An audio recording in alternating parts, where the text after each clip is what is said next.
Hey everyone, Mr. Sujano here, your source for gaming, tech, emulation, and open source news. Let's get started. Alright, to kick things off, we're talking about PlayStation 2 emulation on Android with not Nether SX2 and not Aether SX2, but something potentially entirely brand new.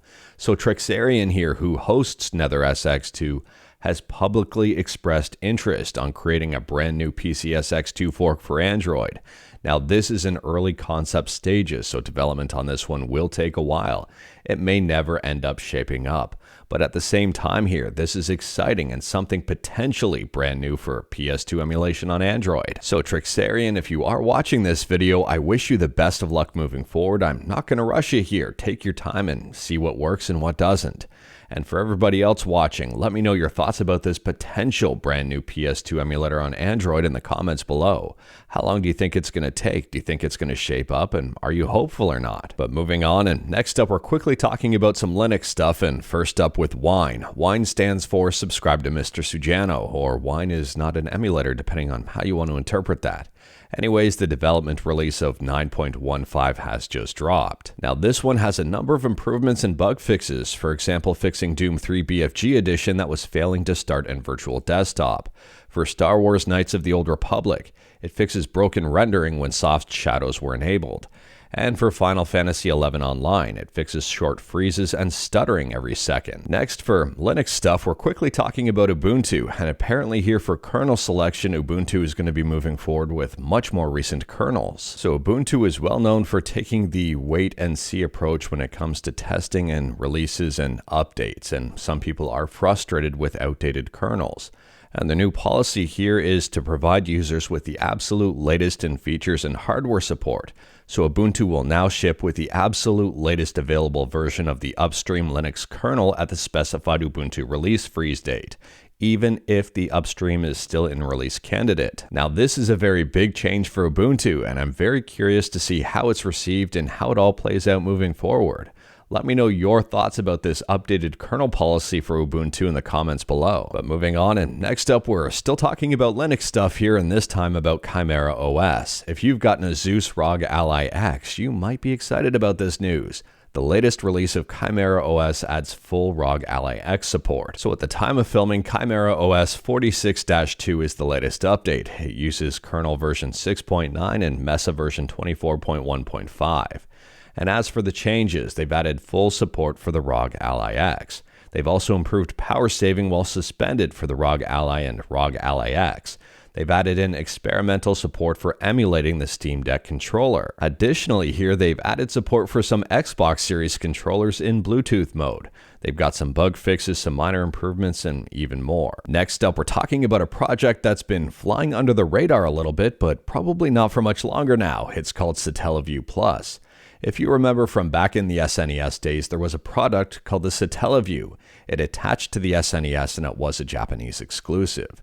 And they say here, Satellaview Plus is the revival service to St. Giga's satellite service, Satellaview, which allows you to play special Satellaview games, read magazines, and more. Now, Satellaview Plus works on emulators, and they plan on making it work on retail consoles in the future. If you are curious about this one and wanted to learn more about it, I'll drop a link to the Satellaview Plus website in the description below, as well as Video Game Esoterica's video in the description below. He goes over a whole bunch of information about the entire thing. Next up, we're talking about Anbernic, and Anbernic has just teased the brand new RG40XXV. And some people are saying this looks very similar to Ioneo's Pocket DMG. Now, I'll flip back and forth between the two images here, and you let me know if you think they look similar. Here's the 40XXV, and here is the Pocket DMG. And I just want to remind people that Anbernic have made very similar shaped devices in the past. Now, I'm not saying one company did it first or anything like that, but I think people forget the existence of stuff like the 351V and others. Now, that might make sense considering Anbernic releases so many products at such close intervals here. But at the same time, let me know your thoughts about the RG40XXV in the comments below. Do you like the form factor here? Do you think it's going to be comfortable? And are you interested in one? And speaking about being interested in stuff, next up we're talking about Borderlands. Now, Borderlands released in theaters this weekend and apparently did not do very well at all.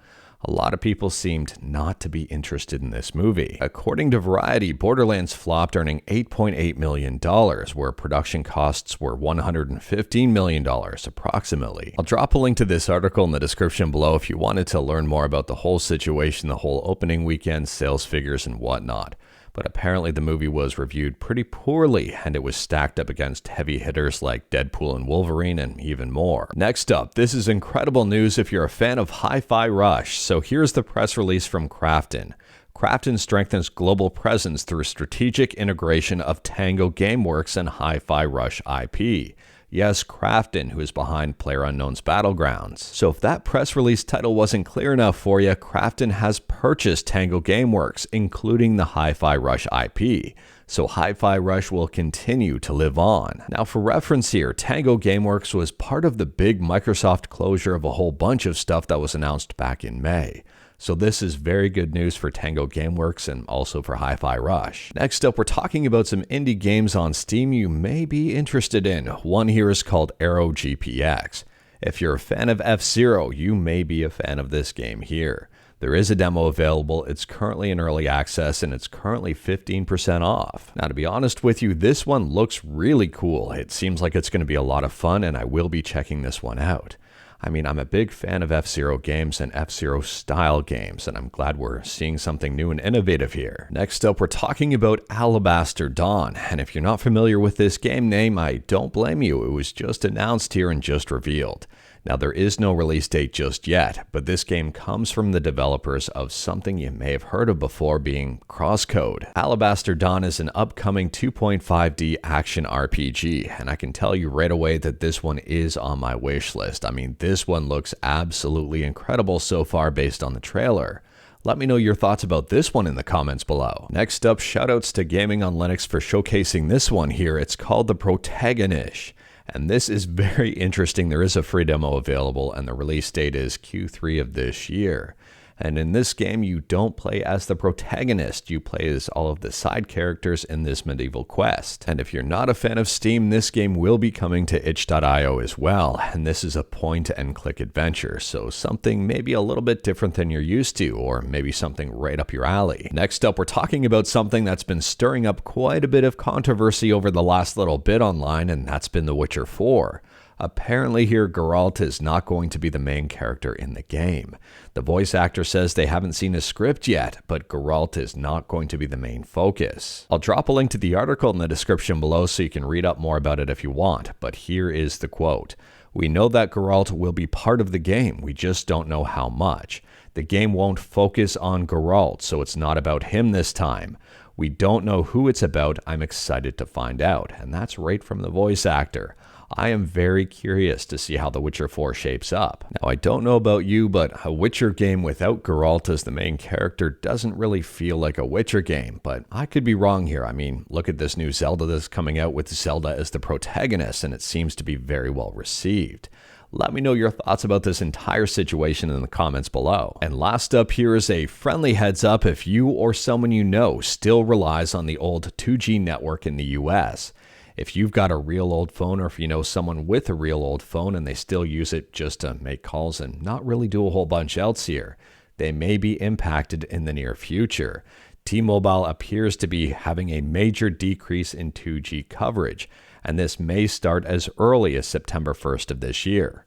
I'll drop a link to this Reddit page in the description below, and feel free to check it out. They pull right from T-Mobile.